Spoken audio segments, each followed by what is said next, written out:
Fala pessoal aqui novamente, comentar aqui um pouquinho sobre a seleção inglesa, né? Falar sobre a data FIFA.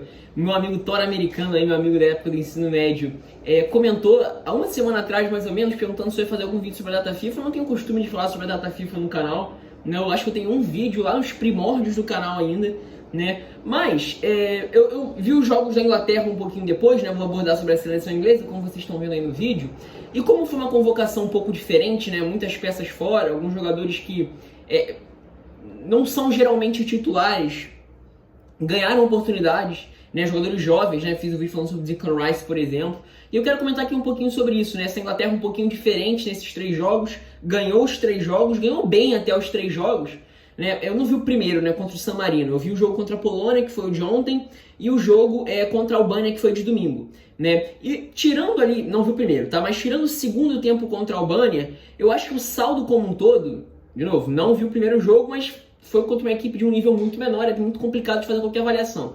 Mas, assim, pelo que eu vi, eu diria que apenas o segundo tempo contra a Albânia não foi, assim, tão bom, assim, tão empolgante. Mas, digamos assim, que isso é uma das facetas da Inglaterra do Southgate, né? Um time que parece que não engrena. Aliás, não é só do Southgate, né? Há muito tempo a Inglaterra produz muitos jogadores muito bons, de ótimo nível na Premier League, mas que não conseguem juntos fazer um time competitivo, né? Enfim, será que o Southgate agora consegue? Né? Eu achei que os jogos foram bons, acho que os sinais são positivos, não sei se isso vai se manter, né? Mas levando em consideração que não eram exatamente as peças principais, né? Tinha gente para entrar aí, tem muita opção, né? Talvez a gente possa ver a Inglaterra num crescimento aí, com essa geração jovem que vem se consolidando cada vez mais como jogadores importantes nos seus clubes na Premier League e referência também na Liga como um todo, tá? Então eu quero comentar aqui um pouquinho sobre isso. Antes de fato começar a entrar no assunto pessoal, é importante que você siga os links na descrição, o link do Twitter do canal, eu sou bastante ativo por lá, então segue lá, o link do Instagram do canal, que eu sigo o link na descrição, os 3 links seguintes da página Premier League mais 18, conteúdo diário sobre Premier League, o link do canal Resenha Futebol, principalmente se você gosta de camisa de futebol, os caras são os craques das camisas de futebol, sabem de tudo, os melhores descontos.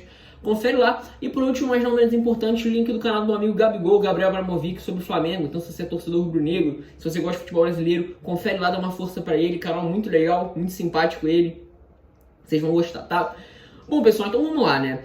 O Southgate está na seleção inglesa desde 2016, né? Então, 5 anos, vai, 5 anos. Se a gente pegar, dividir em 2, mais ou menos, né? Ele pegou ali no período ao fim da Eurocopa de 2016, quando a Inglaterra saiu aquele jeito terrível para a Islândia, jogando nada, né? Ainda era o Roy Hodgson, né? Que era o treinador naquela época, hoje está treinando no Crystal Palace, né? E se a gente pega praticamente o período inteiro, talvez a única exceção seja a reta final do ano passado e agora esses 3 jogos iniciais da data FIFA, né? Da qualificatória para a Copa do Mundo, né? O time sempre foi marcado assim, com 3 zagueiros, 3 homens. Aliás, 3 homens por dentro não, mas 3 zagueiros, 2 alas espetados, e aí variava, né? 3 homens na frente, 2 por dentro, ou vice-versa, né? 3 homens por dentro e uma dupla de ataque, né? Então, por um longo período, até a Copa de 2018, Trippier e Ashley Young eram os homens espetados, o Walker fazia um zagueiro pela direita, e por dentro tinha o Anderson, né? Às vezes tinha o trio de ataque com Rashford, Kane e Sterling, né? Aí, em alguns momentos, o meio-campo era preenchido, entrava o Lingard por ali e passava a jogar uma dupla de ataque Sterling e Harry Kane, Sterling fazendo uma função bem diferente do que fazia no Manchester City, por exemplo, né? Enfim, e a verdade foi que assim, a Inglaterra nunca conseguiu empolgar, dar a impressão de que poderia ser um time competitivo. Mesmo na Copa do Mundo, né, a Inglaterra chegou na semifinal, eu não tô maluco aqui. Mas assim, pelo menos na minha opinião, eu não vou me adentrar muito a isso, mas eu não acho que a Inglaterra tenha jogado nem, sei lá, o 5º melhor futebol da Copa, assim. Pelo menos na minha opinião, tá? Em nenhum momento me passava segurança aquela seleção que chegou na semifinal. Foi legal de ver e tal, de fato foi, como digamos assim, um underdog, né, que é o pessoal que corre por fora, né? Esqueci agora o termo em português. Né? No outro vídeo eu esqueci o termo em inglês, agora eu esqueci o termo em português. Mas enfim, né? Os azarões, né? Mas assim, o nível de jogo eu não achei que foi lá grande coisa não. Não me convenceu aquela seleção, apesar de ter conseguido certo sucesso. Aliás, certo sucesso não, conseguiu sucesso. Né? Enfim, né? E ficou nessa toada, até no período depois da Copa, até fazendo alguns bons jogos aqui e acolá na Nations League, né? Conseguindo alguns bons resultados, mas nunca dando aquela sensação de que agora vai, né? E a Inglaterra tem time para muito mais. A Inglaterra tem time para ser ali top 5 melhores seleções do mundo em termos de nível de jogo. Eu até diria um pouco mais, assim, os jogadores ingleses, por posição, são jogadores de muito bom nível, inclusive, assim, nos seus clubes. E assim, se você pega ali na média do futebol mundial, são jogadores, assim, top 5, assim, praticamente todas as posições, né? Uma diferença aqui e acolá, mas entre os 10 melhores, pelo menos da Premier League eles estão, né? Todos os jogadores das posições inglesas, né? Então, assim, tem material para fazer mais e é uma tônica da seleção inglesa não conseguir produzir com as peças que tem, né? Nessa convocação, foi um pouco curiosa porque, assim, né, foi polêmica, vários jogadores ficaram de fora, tinham muitos jogadores machucados, então não tinha Jack Grealish, não tinha James Maddison, não tinha Marcus Rashford, né, não tinha o Sancho, por exemplo, né, não tinha o Henderson, que virou peça fundamental desde que consolidou como um dos principais jogadores do Liverpool, né, o Alexander-Arnold nem foi chamado, o Bissaka também não foi chamado, é uma questão mais de, que nem vai entrar no vídeo, mas enfim, existem muitas opções. Só que, assim, se a gente for pensar em consideração o time que entrou e o desempenho que eles tiveram, não foi, assim, nem de longe algo ruim, não. Muito pelo contrário. Acho que foi melhor que os últimos jogos que eu lembro da Inglaterra de forma geral, né? Assim, e algumas diferenças, né? Então, ao invés de entrar com aqueles 3 zagueiros fixos, os 2 laterais espetados, né? Até tinha em alguns momentos os laterais um pouco mais abertos. Mas era quase sempre um 4-2-3-1, né? Stones, Maguire na zaga, Luke Shaw ou Ben Chilwell na lateral esquerda, Walker na lateral direita, Declan Rice e Calvin Phillips por dentro, Mason Mount à frente. Na minha opinião, Mason Mount foi o cara dessa... Tudo bem que eu fiz um vídeo falando sobre o Declan Rice, ele foi eleito o melhor jogador nos últimos 2 jogos, né, contra a Polônia e contra a Albânia, mas pra mim o ponto diferente foi o Mason Mount, eu vou explicar um pouquinho mais pra frente no vídeo. Sterling e Phil Foden abertos e Harry Kane na frente. Um bom time, uma boa seleção, muito melhor que a maioria das seleções do futebol mundial, né? Posição por posição top 5 melhores seleções do mundo, pelo menos no papel, né, em potencial e pelo que a gente vê jogando nos clubes, né? E assim, o funcionamento, óbvio que, assim, de novo, excluindo o jogo contra o San Marino, contra San Marino que eu não assisti, então não vou comentar. Mas contra a Albânia e contra a Polônia eram cenários muito parecidos, e é quase sempre que assim, né? O time maior, com mais qualidade técnica, vai enfrentar um time fechado defensivamente que vai tentar ser muito preciso nos contra-ataques. Isso aconteceu nos 2 jogos, né? Contra a Albânia foi ainda mais difícil, né? Porque até por conta de ter menos recursos que a Polônia, né? O ferrolho seria ainda maior. Então a Polônia ainda conseguiu dar um calor, fez um gol inclusive, né? Chegou a jogar bem nos primeiros 10, 15 minutos do segundo tempo, né? Mas o cenário foi muito parecido nos 2 jogos, né? Então, e não é só a Inglaterra que tem dificuldade em jogar esses tipos de jogos, né? Todas as seleções têm, né? Talvez o único time do planeta Terra que não tem dificuldade de fazer isso seja o City do Guardiola, né? Mas enfim, continuando. Como é que o time se comportava, né? O Declan Rice, em 80% das vezes, recuava e fazia como se fosse mais um zagueiro, olhando o jogo mais de trás do que, teoricamente, um volante faria. Ele, às vezes, em alguns momentos, subia um pouco mais, porque a Inglaterra jogava toda lá na frente. Mas ele praticamente recuava para ficar ali perto, próximo dos zagueiros. O Stones caía bem pela direita, o Maguire saía pela esquerda, Luke Shaw e Walker ficavam espetados, mas o Luke Shaw atacando um pouco mais, até por conta da característica, o Walker mais contendo ali pelo lado direito. O Calvin Phillips saía como se fosse um meio campista pela direita.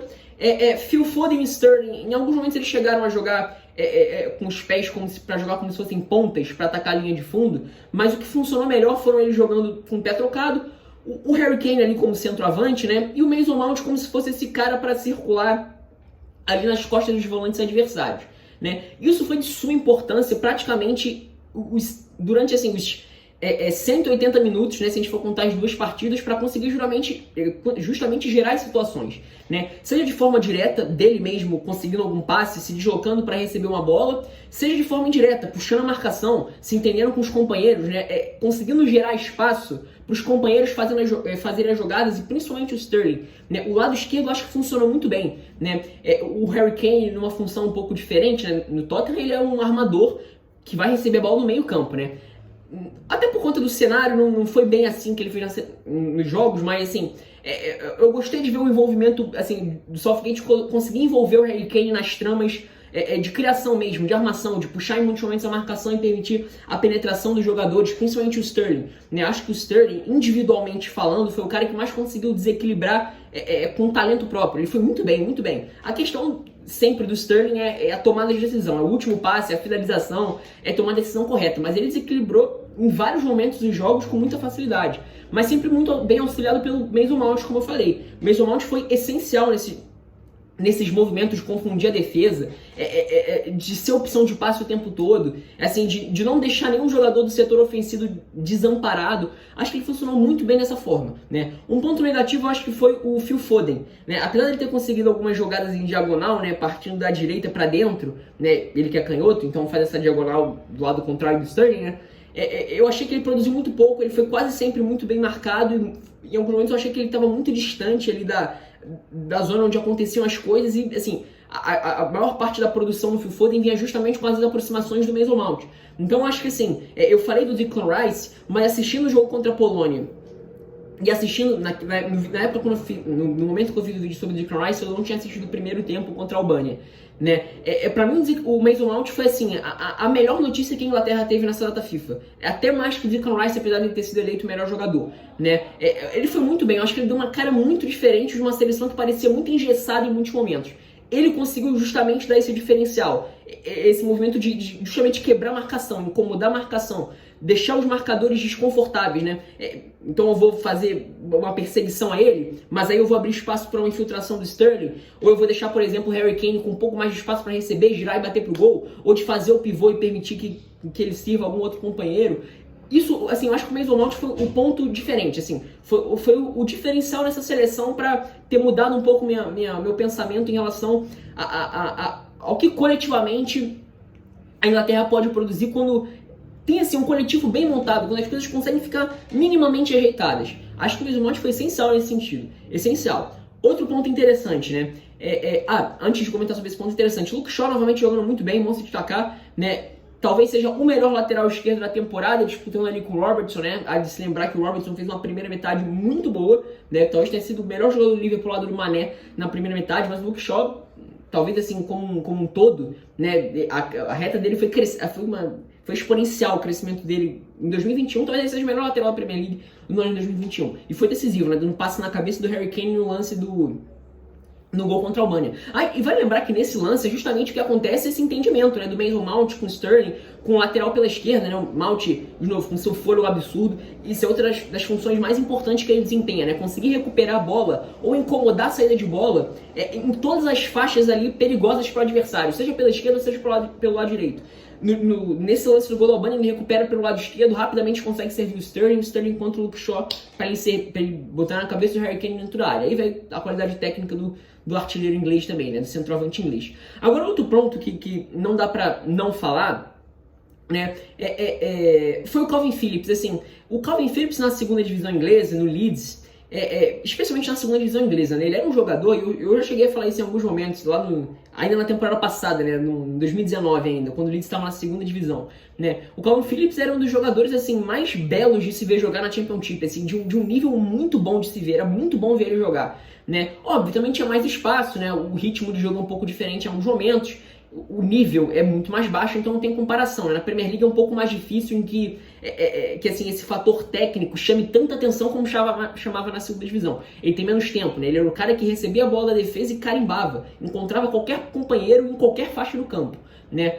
Ele jogou assim, de forma bem diferente nesse jogo contra a Inglaterra, nesse jogo aliás, nessa data FIFA, né? Ele jogou como se fosse um meio campista, indo mais à frente, buscando algumas tabelas, correndo mais com a bola, se aproximando mais, não indo à frente, mas jogando numa faixa mais à frente, sendo um cara mais móvel para se entender com os homens de frente, não um cara para armar de trás. O Declan Rice fez essa função e fez essa função muito bem, né? Não só de estruturar de trás, como de recuperar as bolas, né? Em momentos de contra-ataque. Isso eu comentei no vídeo especialmente sobre ele. E por fim, a dupla de zaga, né? Maguire e Stones, para mim também foram muito bem, assim, os dois foram muito bem. O Stones falando no lance do gol da Polônia, mas assim, foi só isso, assim, que foi o único ponto negativo dessa defesa. Nos dois jogos que eu vi foi essa questão aí, esse erro individual dos Stones. Tirando isso, foram muito sólidos, muito seguros, praticamente os 180 minutos dos dois jogos que eu acompanhei, se entendendo muito bem, o Maguire fornecendo muita capacidade de saída de bola, assim como ele faz no United. Óbvio, né? No United Os movimentos são mais bem entrosados, né? Ele se sente mais confortável porque ele joga todo dia, então é completamente diferente. Completamente não, mas é um pouco diferente, né? Então, no United, ainda mais nesses jogos, né, onde enfrenta uma defesa completamente fechada, o Maguire joga como se fosse de fato o cara para estruturar as jogadas de trás pelo lado esquerdo mesmo, né? Indo à frente, passando no meio campo, né? Enfim, acelerando muitas vezes as jogadas em alguns momentos em que a bola é perdida, assim, né? Quando você tem um jogador... O Maguire, ele muitas vezes, ele ganha... Ele consegue... Ele consegue fazer com que o United perca menos tempo na hora de construir as jogadas, né? Principalmente quando ele está ali numa faixa do meio campo, ele já consegue recuperar e rapidamente acionar o homem de frente. Ele é um zagueiro bem direto, né, na saída, né, para fazer as saídas de bola, né? Enfim, ele fez bem isso também, né, nesses jogos da data FIFA, menos, né, óbvio, com um pouco de menos conforto, porque não é exatamente o ambiente em que ele está acostumado a jogar todo dia, né? Mas enfim, foi bem nesse sentido. Os Stones também, apesar do erro, também foi bem, né? Muito sólido defensivamente, menos recuperações, né? Saindo um pouco mais pelo lado direito. Enfim, acho que a dupla de zaga funcionou muito bem. Mas para mim o ponto diferencial, o que mais me chamou atenção, o que eu mais gostei, para mim o melhor jogador foi o Mason Mount. O Mason Mount para mim deu a cara diferente. Que temporada faz o Mason Mount, pelo amor de Deus, né? Engoli minha língua em relação a ele. Realmente é o melhor jogador do Chelsea na temporada, né? É um dos melhores meio-campistas da Premier League, meio-campistas, meias, né? Da Premier League nessa temporada. Um jogador que realmente subiu de patamar, assim, sozinho mesmo, assim, por ele. Ele mesmo sozinho conseguiu se colocar no outro patamar na liga, né? Do que eu esperava que ele poderia atingir, né? E agora sendo um jogador essencial na seleção inglesa, pelo menos na minha opinião.